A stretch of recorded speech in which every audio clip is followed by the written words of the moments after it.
सभी के लिए नमस्कार। बीएसटीसी की जो हमारी क्लासें लगातार आपको मिल रही हैं, कैसी लग रही हैं ये आप कमेंट करके ज़रूर बताएं और लगातार क्लासेज का आनंद लेते रहें, तैयारी को मजबूती से करते रहें, निश्चित रूप से आपको सफलता मिलेगी। दोस्तों कहते हैं कि हर मुश्किल कल का हल होगा, आज नहीं तो कल होगा, और विश्वास हो अपने श्रम पर तो मरुस्थल में भी जल होगा, मरुस्थल में भी जल होगा। इसलिए दोस्तों लगातार तैयारी रखें, लगातार परिश्रम करें, लगातार अपनी कोशिश बरकरार रखें, निश्चित रूप से आप सफल हो जाओगे। इसमें हम बात करने वाले हैं दोस्तों, बीएसटीसी के पाठ्यक्रम में हमारा एक टॉपिक कंप्लीट हो चुका है। हमने वर्ण बता दिए, जिसके अंतर्गत हमने आपको स्वर, व्यंजन, इसके अलावा उच्चारण स्थान, इसके अलावा प्रयत्न, हमने आपको ये सारे टॉपिक करवा दिए हैं। अब हम इसमें आपको कुछ इंपॉर्टेंट क्वेश्चन सॉल्व करवाएंगे, ठीक है। यानी कि अभ्यास प्रश्न इसमें हम बताएंगे कि इस टॉपिक से कैसे प्रश्न आ सकते हैं, उनका अभ्यास करेंगे जो आपको बहुत ही आसान तरीक़ा से समझ में आ जाएंगे यदि आपने हमारी पूरी क्लास देखी होंगी तो। उसके बाद में हम नया टॉपिक लेंगे, उसमें शब्द रूप या धातु रूप में से हम एक टॉपिक लेंगे, क्योंकि ये बहुत कठिन नहीं है, सरल टॉपिक है। इसको कैसे तैयार करते हैं ये हम आपको समझाएंगे, कैसे प्रश्न बनते हैं और कहाँ से प्रश्न पूछा जाता है ये आपको बताया जाएगा। तो चलिए आज की क्लास शुरू करते हैं मित्रों। चलिए बच्चों शुरू करते हैं हमारे अभ्यास प्रश्नों को। देखिए आपकी ही किताब से हैं ये प्रश्न और ये लगभग 50 के आसपास प्रश्न हैं, ठीक है ना। इससे क्या है, थोड़ा सा पता चल जाएगा कि ऐसे प्रश्न बन सकते हैं, इससे आपका अभ्यास भी हो जाएगा, प्रैक्टिस भी हो जाएगी आपकी, ठीक है ना। तो जो हम टॉपिक पढ़ चुके हैं उसी से रिलेटेड यहाँ पर प्रश्न आपको मिलने वाले हैं। यदि आपने वीडियो नहीं देखी हैं तो आपको समझ में नहीं आएगा, और यदि आपने सारी क्लास अच्छे से देखी हैं तो आपका कोई भी सवाल शायद गलत नहीं हो पाएगा। तो चलिए मित्रों शुरू कर लेते हैं। देखिए एक एक प्रश्न को मैं आपको अच्छे से समझाऊंगा, और जहाँ ज़्यादा व्याख्या की आवश्यकता पड़ेगी वहाँ मैं बता दूंगा, और जहाँ ज़्यादा समझाने की आवश्यकता नहीं होगी वहाँ हम केवल आंसर बता के आगे बढ़ जाएंगे। चलिए शुरू करते हैं। देखिए दोस्तों सबसे पहला हमारा सवाल है, देखिए स्पर्श वर्णानाम कति संख्या। देखिए सवाल जो होंगे आपके वो संस्कृत में ही लिखे हुए होंगे, इसलिए आपको मैं हिंदी में भी बताऊंगा जिससे कि आपको आसानी से समझ में आ सकेंगे। स्पर्श वर्णों की संख्या कितनी है? ऑप्शन दे रखे हैं, एकादश है, अष्टादश है, द्वादश है, पंचविंशति, ठीक है। अब देखिए यहाँ पर हमने आपको अच्छे से समझाया हुआ है खूब कि भाई स्पर्श वर्ण कौन से होते हैं, स्पर्श वर्ण कितने होते हैं। मैंने बहुत ही आसान तरीका से आपको समझा रखा है, तो उम्मीद करते हैं आप इसको आराम से कर दोगे। तो आप सब बताएंगे इसका आंसर क्या होगा, स्पर्श वर्ण कितने होते हैं बताइए। अपना अपना सभी लोग आंसर सोचेंगे, जिससे कि आपको पता चल जाए कि आप कितने सही कर पा रहे हैं। देखिए देखो इसका जो आंसर होगा करेक्ट वो होगा 4 नंबर। पंचविंशति का मतलब 25 होता है बच्चों। कितना होता है? 25। स्पर्श वर्ण टोटल हमारे 25 होते हैं। हमने आपको बताया कि कादयो मावशाना स्पर्शः, अर्थात कैसे लेकर के मैं तक के जो वर्ण हैं वो हमारे स्पर्श होते हैं, ठीक है ना। आगे चलिए अगला क्वेश्चन है, अंतःस्थ वर्णाः सन्ति। अंतःस्थ वर्ण हैं, अंतःस्थ वर्ण कौन से हैं तो बताइए अंतःस्थ वर्ण कौन से होते हैं। हमने आपको व्यंजन के 3 विभाग करके बताए थे, स्पर्श वर्ण, अंतःस्थ वर्ण, ऊष्म वर्ण। तो अंतःस्थ वर्ण छांटने हैं, ऑप्शन दे रखा है क ख ग घ प फ ब भ य र ल व और ने कोपी। ने कोपी का मतलब कोई भी नहीं, तो इसमें करेक्ट आंसर हो जाएगा 3 नंबर, य र ल व। वैसे संस्कृत में जो क्रम होता है वो ये होता है बच्चों, य व ये वे रे ले। इसमें दे रखा है ये रे ले, कोई फर्क नहीं पड़ता, उससे क्रम की बात नहीं है। इसमें हमारे ये चारों वर्ण जो हैं ये अंतःस्थ कहलाते हैं, ठीक है ना। ऐसे हमने ये भी कहा था कि ये अर्धस्वर भी कहलाते हैं। क्लियर है बच्चों? आगे चलिए अगला क्वेश्चन है हमारा, देखिए टे वर्गस्य उच्चारण स्थानम अस्ति। बहुत ही बढ़िया सवाल है। जो हमारा टे वर्ग होता है, टे ठे डे ढे णे, इसका उच्चारण स्थान आपको बताना है। हमने उच्चारण स्थान की 11 लाइन आपको टोटल बताई थी। हमने कहा कि 11 लाइन यदि आप याद करते हो तो कोई भी प्रश्न आपका गलत नहीं हो सकता है। तो अब देखो टे की लाइन कहाँ पर आती है, ऐसे आपको देखना है। तो टे की लाइन आती है आपकी ऋटु रषाणा मूर्धा, तो उत्तर हो जाएगा मूर्धा। ऋटु तो उसमें टू आ रहा है, ऋटु रषाणा मूर्धा। लाइन हमने लिखा है ना, अकुह विसर्जनीय नाम कंठ इचु यशानाम तालु ऋटु रषाणा मूर्धा। ऋटु, री और टे वर्ग रे और श, इनका जो उच्चारण स्थान होगा वो मूर्धा होगा, तो राइट आंसर मूर्धा हो जाता है। आगे चलिए, ह्रस्व स्वराः कति भवन्ति। जो हमारे ह्रस्व स्वर हैं वो कितने होते हैं भैया? ह्रस्व स्वर कितने होते हैं? उत्तर में बताना है, ऑप्शन है पंच, षष्ठ, सप्त, अष्ट। बताइए, ह्रस्व स्वर हमने आपसे कहा कि ह्रस्व स्वरों को हम मूल स्वर भी कहते हैं, जब हमने स्वर आपको 2 जगह विभक्त करके बताए थे, ह्रस्व स्वर और दीर्घ स्वर। ठीक है, टोटल हमने 9 स्वर आपको बताए थे, तो इसमें हमने आपको 5 स्वर बताए थे, तो आंसर हो जाएगा पंच। ह्रस्व स्वर 5 होते हैं, अ, ई, उ, री, री, ये आपके ह्रस्व स्वर हैं। ठीक है ना, अ, ई, उ, री, री, अ, ई, उ, री और री, ये हमारे क्या है? 5 स्वर मूल स्वर हैं, इनको ह्रस्व स्वर कहेंगे। ठीक है ना। आगे देखिए, अगला हमारा सवाल है, जय वर्णस्य उच्चारण स्थानम अस्ति। जय वर्ण का उच्चारण स्थान आपको बताना है, जय का। अब आप ये देखेंगे कि जय जो है आपका किस लाइन में आता है, ऐसे पहचान करिए, और जो हमने आपको उच्चारण स्थान की 11 लाइन बताई हैं उनमें देखिए कि जय की लाइन किस लाइन में आ रही है, वो याद करनी पड़ेगी लाइन। तो देखो, इचु यशानाम तालुहु, इचु यशानाम तालुहु, तो इचु यशानाम तालु वाली लाइन में आ रहा है। इसका मतलब है पूरा चय वर्ग जो है आपका, उस पूरे चय वर्ग का स्थान, उच्चारण स्थान जो होगा वो तालु होगा, तो आंसर इसका हो जाएगा तालु। क्या हो जाएगा? तालु। ठीक है, क्योंकि चय वर्ग जो है हमारा, चय वर्ग के अंदर जे आता है, चय, छय, जय, झय, य। ठीक है, क्लियर? ऐसे ऐसे आपको देखना पड़ेगा भाई कौन सा वर्ण किस लाइन में आ रहा है, और वो लाइन याद है तो फटाक से बोल के देख लेनी है। आगे है क वर्ग, क वर्गस्य उच्चारण स्थानमस्ति। अब यहाँ पर क वर्ग का पूछा है हमसे, क वर्ग। क वर्ग आपको शुरू में ही मिल जाएगा स्टार्टिंग के अंदर, क वर्ग। तो क वर्ग के लिए बताइए, अकु है विसर्जनीय नाम कंठ है, आंसर हो जाएगा बच्चों कंठ है। पहली जो लाइन है उसमें ही दे रखा है, अकु है विसर्जनीय नाम कंठ है, कु दे रखा, कु हमने कहा कु, चू, टू, तू, पु, ये वर्ग का संकेत करते हैं। ठीक है ना, ऐसे। आगे चलिए, आगे है दंत वर्णाह के। दंत वर्णाह के, ऐसे वर्ण बताने हैं जिनका उच्चारण स्थान दंत है, दंत। तो बताइए भाई, इसमें से देख के, ऋतु रसाह, ऋतु लसाह, इचु यशाह, अकुह। तो ये देखो दूसरे नंबर पे लिखा हुआ है, एकदम राइट है। आप लाइन बोल के देख लीजिए, अकु है विसर्जनीय नाम कंठ, नहीं है। इचु यशानाम तालुहु, ये भी नहीं है। ऋतु रसाणाम मूर्धा, ये भी नहीं है। ऋतु लसानाम दंताहा, ये बिल्कुल सही है, ऋतु लसानाम दंताहा करेक्ट हो जाएगा। आगे चलिए, उकारस्य उच्चारण स्थानम अस्ति। उकार का उच्चारण स्थान आपको बताना है, उकार का। तो उकार का बताइए, तो उकार कहाँ पर आता है? उ, पु, पद्मानीयानाम ओष्ठौ, ओष्ठ हो जाएगा इसका। ऐसे लाइन याद होंगी तो आप यूं ही चुटकियों में कर लोगे फटाफट, एक भी गलत नहीं हो सकता आपका। उपपद्मानीय नाम ओष्ठौ, ऐसे। क्लियर? आगे चलिए, अगला सवाल है, अनुस्वारस्य उच्चारण स्थानमस्ति। अनुस्वार का उच्चारण स्थान बताना है भैया, बताइए। अब आपने लास्ट में एक पढ़ा होगा लाइन में, नासिकानुस्वारस्य। अनुस्वार का उच्चारण स्थान नासिका होता है, लास्ट वाली लाइन है ये, 11 नंबर की लाइन है। ठीक है, जिह्वा मूल्यस्य जिह्वा मूलम नासिका अनुस्वारस्य, ऐसे। तो आंसर हो जाएगा नासिका। ठीक है ना, ऐसे। आगे चलिए, अब देखिए बच्चों, आगे देखते हैं हम। इसके बाद में है ए वर्ण से उच्चारण स्थानम अस्ति। ए वर्ण का उच्चारण स्थान आपको बताना है। अब ए कहाँ आता है ये आपको देखना है। तो बताइए भाई, ए कहाँ आएगा? ए आएगा आपके पहली लाइन के अंदर, उच्चारण स्थान की पहली लाइन ढूंढिए। अकु है विसर्जनीय नाम कंठ है, ए कु है, तो ए आ गया शुरू में, तो इसका हो जाएगा कंठ। अकु है विसर्जनीय नाम कंठ है, क्या हो जाएगा बच्चों? कंठ हो जाएगा। आगे चलिए, चय वर्ग से उच्चारण स्थानमस्ति। चय वर्ग, अब बताइए चय वर्ग कहाँ पर आता है? तो चय वर्ग आता है इचु यशानाम तालु, इचु यशानाम तालु, आंसर हो जाएगा तालु।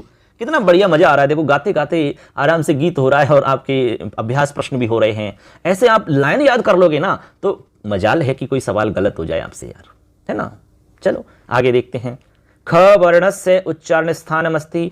ख का उच्चारण स्थान बताना है। तो पहले तो ये देखिए कि ख किस लाइन में आता है। ख तो क की लाइन में आता है, क ख ग घ, और क की लाइन कहाँ पर आती है? पहली सूत्र में, यानी पहले ही लाइन में आपको मिल जाएगी। अकु है विसर्जनीय नाम कंठ, अकु है विसर्जनीय नाम कंठ, तो आंसर हो जाएगा कंठ। ठीक, आगे चलो। अब चलिए देखो दोस्तों, हमारा अगला क्वेश्चन है स्वर भेदाः सन्ति या कति। स्वर भेद कितने हैं? स्वर भेद के लिए हमने आपसे कहा कि भाई ऑप्शन में यदि 9 दे रखा है तो 9 करना है और 13 है तो 13 करना है। यदि दोनों ही आपको मिलेंगे ऑप्शन में तो आपको सबसे पहले आंसर करना होगा 9, 9 आपको राइट करना होगा, दोनों ऑप्शन दिए हुए हैं तो। और दोनों में से एक दे रखा है तो कोई सोचने की आवश्यकता नहीं है, जो भी दे रखा है वही आंसर होगा। देखते हैं कौन सा दे रखा है। त्रयः यानी 3 होता है, चत्वारः यानी 4, दश यानी 10 और नव यानी 9। इसमें केवल एक ही ऑप्शन है नव, तो नव का मतलब 9 होता है, तो हमारा राइट आंसर हो जाएगा ये चौथे नंबर का। ठीक है ना, 13 है ही नहीं इसमें, तो करेक्ट है 9। आगे चलो, आगे है वर्गाणाम के वर्णाः अनुनासिकाः भवन्ति। वर्गों के कौन से वर्ण अनुनासिक होते हैं, बताइए। मैंने आपको जब स्पर्श वर्ण समझाए थे उस समय आपको बताया था कि स्पर्श वर्णों के अंदर जो पंचम वर्ण है 5वें नंबर का, वो सब अनुनासिक हैं। जैसे क ख ग घ ङ, च छ ज झ य, टे ठ ड ढ णे, ते थे दे धे ने, पे फे वे भे में। ये जो लास्ट के हमने बोले हैं ये सब अनुनासिक वर्ण कहलाते हैं। तो ये है पंचम वर्ण, आंसर हो जाएगा पंचमाः वर्णाः। ठीक है ना। ऐसे आगे चलो, आगे है विवृत प्रयत्न है केशाम भवति। विवृत प्रयत्न जो है वो किन का होता है, विवृत प्रयत्न किन का होगा, ये हमने आपसे पूछा है सवाल। तो आप सभी आंसर सोच लें अपना अपना, बताइए। तो देखो दोस्तों, हमने आपसे कहा कि जो प्रयत्न है वो 2 प्रकार के होंगे, एक तो अभ्यंतर, एक आपका बाह्य। अभ्यंतर आपके 5 होते हैं, बाह्य आपके 11 होते हैं। 5 में हमने कहा कि स्पृष्ट, ईसद, विवृत और समृद्ध। ठीक है ना। तो विवृत के लिए हमने कहा कि स्वर, यानी जितने भी स्वर वर्ण हैं उन स्वर वर्णों का जो अभ्यंतर प्रयत्न होगा वो विवृत होगा, विवृत। तो इसका जो राइट आंसर हो जाएगा वो बता दीजिए आप क्या होगा। तो इसका हो जाएगा स्वर। स्वर चाहे कोई भी हो सकता है, उनका विवृत ही होगा, ऐसे। ठीक है ना, समझ में आ गया। आगे चलो, आगे देखते हैं। यहां पर हमारा देखिए अगला सवाल है, ए वर्णस्य स्थानमस्ति। ए वर्ण का स्थान आपको बताना है, ए वर्ण का। तो ए वर्ण का बताइए। लाइन में देखिए कि ए कहां पर आता है, एदयितो कंठ तालु, तो राइट आंसर हो जाएगा कंठ तालु। एदयितो कंठ तालु, ओदयितो कंठोष्ठम, बकारस्य दंतोष्ठम। ऐसे बिल्कुल अच्छे से याद होनी चाहिए, फिर गलत ही नहीं हो सकता है। आगे सुनो, पे वर्गस्य उच्चारण स्थानमस्ति। पे वर्ग का उच्चारण स्थान। अब पे कहां आता है, सबसे पहले तो ये देखिए आप, पे, तो पे आता है ऊपू पद्मानीयानाम ओष्ठौ, ओष्ठौ। तो आंसर हो जाएगा ओष्ठ, उपु पद्मानीयानाम ओष्ठौ। उपवर्ग, उपधमानीय, इनका उच्चारण स्थान ओष्ठ होगा। क्लियर। आगे चलो, अभ्यंतर प्रयत्ना नाम संख्या। अभ्यंतर प्रयत्नों की संख्या कितनी होती है, आपने हमारी क्लास देखी है तो आराम से कर दोगे। 2 नहीं, 3 नहीं, 4 नहीं, 5 करेक्ट है। यानी कि 5 होती है संख्या अभ्यंतर प्रयत्नों की। हमने नाम भी बताए थे अभी, स्पृष्ट, ईसद, विवृत और समृद्ध 5 होते हैं, और बाह्य 11 होते हैं। ठीक है ना। आगे चलो, अगला क्वेश्चन हमारा देखिए, यहां पर बाह्य प्रयत्नों को लेकर के है। देखो यहां, बाह्य प्रयत्ना नाम संख्या, बाह्य प्रयत्नों की संख्या कितनी है। तो यहां पर देखेंगे बाह्य प्रयत्न 11 होते हैं। करेक्ट आंसर हमारा 3 नंबर का हो जाएगा। 11 आंसर दे रखा है इसमें, 11 दिया हुआ है। तो बाह्य प्रयत्न 11 होते हैं, आभ्यंतर 5 होते हैं। आगे चलो, वकारस्य उच्चारण स्थानम वर्तते। वकारस्य उच्चारण स्थान बताना है, बताइए। तो वकार का हो जाएगा, आपको देखो लाइन याद होनी चाहिए, ओदौतो कंठोष्टम वकारस्य दंतोष्टम। तो वकारस्य दंतोष्टम, ये सेकंड वाला करेक्ट हो जाएगा, वकारस्य दंतोष्टम। आगे, कंठ है उच्चारण स्थानमस्ति। कंठ का उच्चारण स्थान बताना है। कंठ, कंठ का उच्चारण स्थान बताइए, सोचिए। तो देखो लाइन याद करनी है, अकुह विसर्जनीय नाम कंठ, अ का वर्ग, ह और विसर्ग, इन सब का उच्चारण स्थान कंठ होता है। तो देखो इसमें क्या आ रहा है, विसर्ग आ रहा है, तो यहां विसर्ग हो जाएगा हमारा, विसर्ग का उच्चारण स्थान कंठ होगा। आगे चलो, तालु कस्य वर्गस्य उच्चारण स्थानमस्ति। तालु किसका है, जो तालु है वो उच्चारण स्थान किसका है।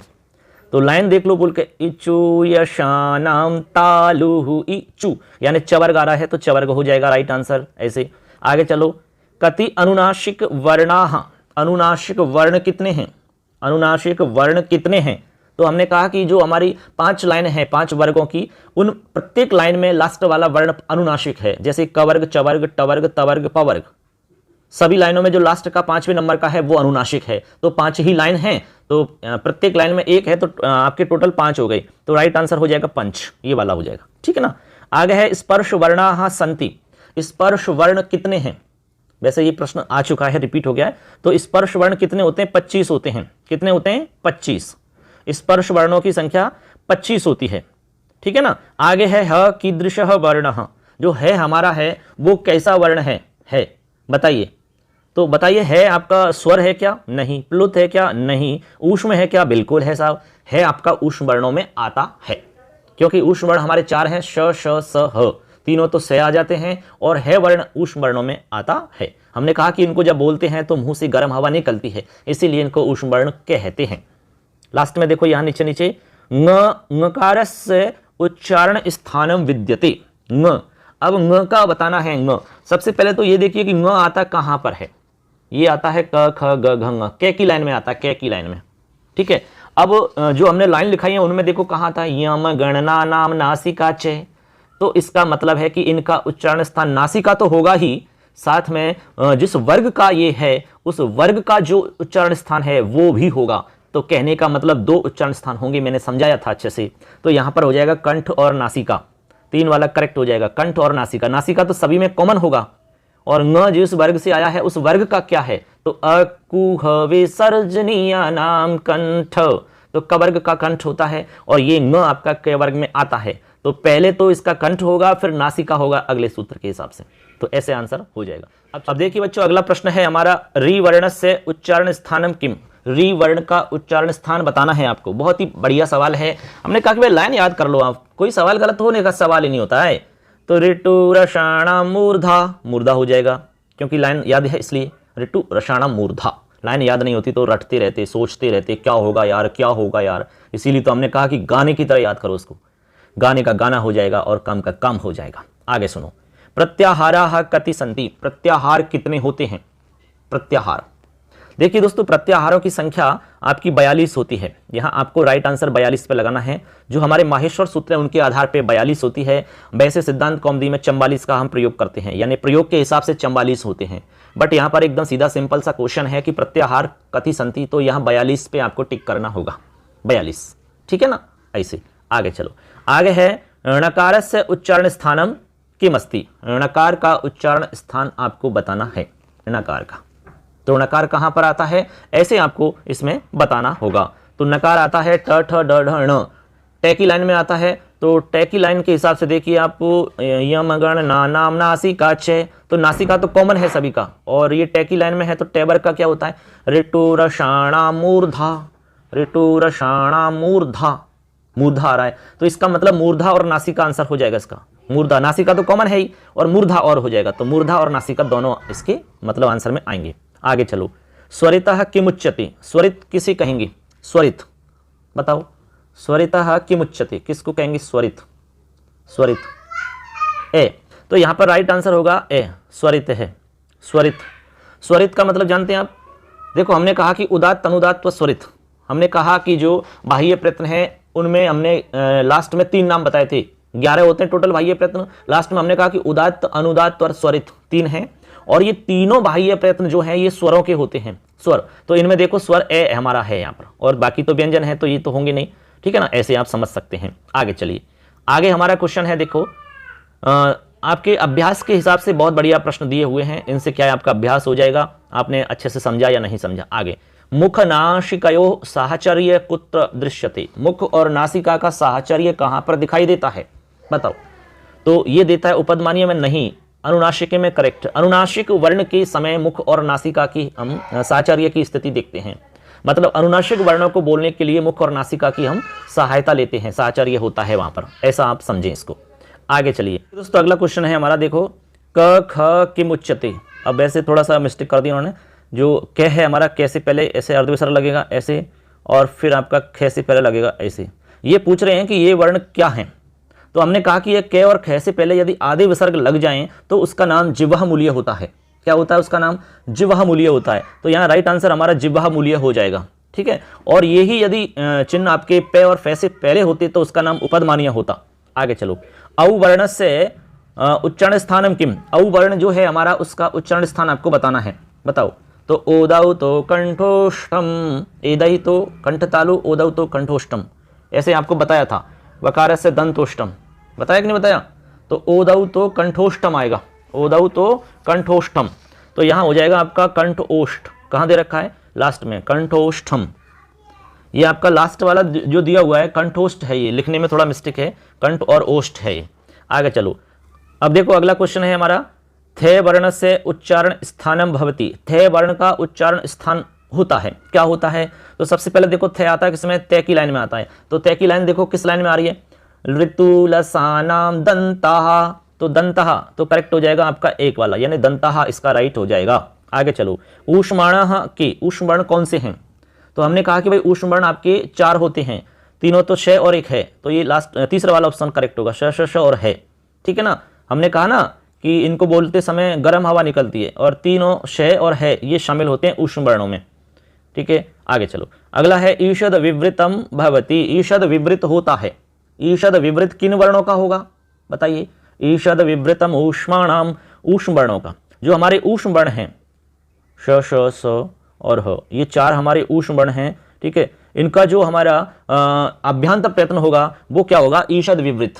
क्या होगा? ईषद विवृत, ये हमने आपको बताया था। आगे चलो, विवृतम केशाम स्यात्, और जो विवृत होगा वो किसका होगा? विवृतम, तो विवृत होगा स्वरों का। हमने कहा कि विवृत स्वर वर्णों का होता है, स्वर वर्ण चाहे कोई सा भी हो उनका हमारा विवृत होगा। क्या? अभ्यंतर प्रयत्न। ऐसे आगे चलो, आगे है उच्चारण स्थानानि कति। उच्चारण स्थान कितने हैं, ये हमारा सवाल है। तो हमने कहा कि भाई उच्चारण स्थान आपके मूल तो 7 हैं, ठीक है, और पाणिनीय शिक्षा की बात करें तो 8 हैं। तो यहां पर देखो दोनों में से क्या दे रखा है, यहां दोनों में से 8 मिला है, तो 8 आंसर हो जाएगा आपका। ठीक है ना, ऐसे करेक्ट। आगे चलो, आगे है आपका लृ वर्णस्य उच्चारण स्थानम किम। लृ वर्ण का उच्चारण स्थान आपको बताना है लृ का। तो लृ देखो किस लाइन में आता है? ऋतुलसानाम दंताहा, दंताहा ये हो जाएगा लास्ट वाला करेक्ट। लाइन बोल के देखनी है आपको, जिस भी लाइन में वर्ण आ रहा है समझ लो वही उच्चारण स्थान है उसका। आगे है माहेश्वर सूत्राणि कति। माहेश्वर सूत्र कितने होते हैं? तो 14 होते हैं, हमने शुरू में यही बताए थे आपको। अयोण रील रेक एयों अयों छवरटलन यम गणम झवया गणदस जवड़स खप चढ़ चढ़तवे कपय शशर हल, ये 14 हो गए। आगे चलो, स्पर्श व्यंजनम अस्ति। स्पर्श व्यंजन बताना है, इनमें से कौन सा है? स्पर्श व्यंजन छांट के बताओ कौन सा है स्पर्श। तो हमने कहा कि स्पर्श वर्ण आपके 25 होते हैं, और कौन से होते हैं? क से लेकर के म तक के वर्ण होते हैं। अब इनमें क से म तक के बीच में आ रहा है ना, वही आंसर होगा। रे आता है का? नहीं आता। के आता है का? बिल्कुल आता है। तो क्या आंसर हो जाएगा? है नहीं आता, री नहीं आता है, तो आपका करेक्ट आंसर क्या हो जाएगा? ऐसे आगे चलो, अंतस्थानाम प्रयत्नाः कथ्यते। अंतस्थ वर्णों के प्रयत्न बताओ, अंतस्थ वर्णों की। तो यहां देखो अंतस्थ वर्णों का छांटिए भाई, क्या होगा? तो ईषद स्पृष्टम अंतस्थानम। हमने कहा कि जो ईषद स्पृष्ट है हमारा वो अंतस्थ वर्णों का होता है, और अंतस्थ वर्ण हमारे 4 हैं, ये वे रे ले। ऐसे आगे चलो, से उच्चारण स्थानम किम। फ वर्ण का उच्चारण स्थान। अब फे कहाँ आता है? पे की लाइन में आता है। पे का क्या होता है? उपु पद्मानीयानाम ओष्ठौ, तो इसका भी ओष्ठ हो जाएगा बच्चों। आगे चलो, से वर्ण से उच्चारण स्थानम किम। अब से कहाँ पर आता है? लाइन बोल के देख लो, ऋतुलसानाम दंताहा, तो इसका आंसर हो जाएगा दंताहा, ऋतुलसानाम दंताहा, ऐसे करेक्ट। आगे है दीर्घ स्वर है, इनमें से आपको दीर्घ स्वर छांट के बताना है। कितना बढ़िया सवाल है। तो दीर्घ स्वर ये रहा ए, हमने कहा कि ए ओ ऐ औ ये चारों दीर्घ हैं, ये आपका ह्रस्व है, ये भी ह्रस्व है और ये भी ह्रस्व है, ऐसे। आगे उपदमानीय कथ्यते। उपदमानीय बताना है छांट के। हमने कहा कि पे और फे से पहले आधा विसर्ग लगा हुआ है तो उपदमानीय होगा वो, तो ये हमारा उपदमानीय होगा, और ये आपका जिह्वा मूलीय होगा। तो करेक्ट आंसर सेकंड वाला होगा। आगे है समृतः अस्ति। समृत बताना है आपको। समृत होता है, समृत है, कौन सा है समृत बताओ। हमने आपसे कहा कि जो हमारा जैसे समृत कहाँ पर आता है? आभ्यंतर प्रयत्न में आता है। स्पृष्ट, ईषद स्पृष्ट, ईषद विवृत, विवृत और समृत। हमने कहा कि जो समृत होता है बच्चों वो ह्रस्व ए है, यानी ह्रस्व ए समृत भी होता है और विवृत भी होता है। ठीक है ना, हमने कंडीशन अलग अलग बताई थी। यदि प्रयोग की स्थिति है तो समृत होगा, और आपकी प्रक्रिया की स्थिति है तो वहां विवृत होगा। तो यहां पर समृत पूछ रहे हैं, तो ह्रस्व ए हमारा ये है 3 नंबर पे, ये वाला करेक्ट आंसर होगा, क्योंकि ह्रस्व ए ही होता है समृत। ऐसे विवृत में तो सारे ही स्वर आ जाते हैं, करेक्ट है ना। आगे चलो, आगे देखो हमारे एक आध और हैं, ज़्यादा नहीं है, बस लास्ट चल रहा है अपना। तो देखो आगे है हमारा श वर्ण से उच्चारण स्थानम अस्ति। श ये हमारा तालव्य श है, तो सीधी सी बात है ये कहाँ पर आता है? इचु यशानाम तालुहु, ई और च वर्ग, तो इसमें आता है इचु यशानाम तालुहु, तो तालु हो जाएगा इसका। सेकंड लास्ट है कादयो मावसाना उच्चंती। कैसे लेके माँ तक के वर्णों को क्या कहते हैं? तो तो आंसर हो जाएगा स्पर्शाः। ये तो लाइन हमने आपको लिखवाई थी, कादयो मावशानाः स्पर्शाः, ऐसे। अब लास्ट है क वर्गस्य उच्चारण स्थानम वर्तते, क वर्ग का उच्चारण स्थान बताना है। तो पहली ही लाइन है उच्चारण स्थान की, अकु है विसर्जनीय नाम कंठ है, ऐसे। तो आंसर हो जाएगा कंठ। तो इस तरह से बच्चों यहाँ पर हमने लगभग 50 के आसपास आपको क्वेश्चन सॉल्व करवाए हैं और अच्छे से समझाने का भी प्रयास किया है। यदि आपने हमारी क्लास देखी होंगी तो जरूर आपको समझ में आया होगा, कोई भी दिक्कत आपको नहीं है। इस तरह के प्रश्न आपके आते हैं, ठीक है। तो इससे आपका अभ्यास भी हो गया, प्रैक्टिस आपकी हो चुकी है और अच्छे से समझ में भी आ गया होगा आपको। ऐसे ही हम हर टॉपिक के बाद में आपको सवाल सॉल्व करवाएंगे, इससे आपकी मतलब प्रैक्टिस भी हो जाएगी और मूल्यांकन हो जाएगा खुद का कि आपको कितना आ रहा है और कितना नहीं आ रहा है। ये तो आपने देखा होगा तो खुद को ही पता चल गया होगा, ठीक है ना। तो कैसा लगा हमारा आज का ये वीडियो जरूर बताना। ऐसे ही आपको लगातार वीडियोज मिलती रहेंगी। अब अगला टॉपिक हम लेके आएंगे आपके साथ, तो अच्छे से देखना है, अच्छे से मेहनत करनी है और चैनल को सब्सक्राइब जरूर कर लेना, क्योंकि तभी जाकर के आपको सारी क्लास हमारी मिल पाएंगी दोस्तों। सबके लिए धन्यवाद। जय हिंद, वंदे मातरम।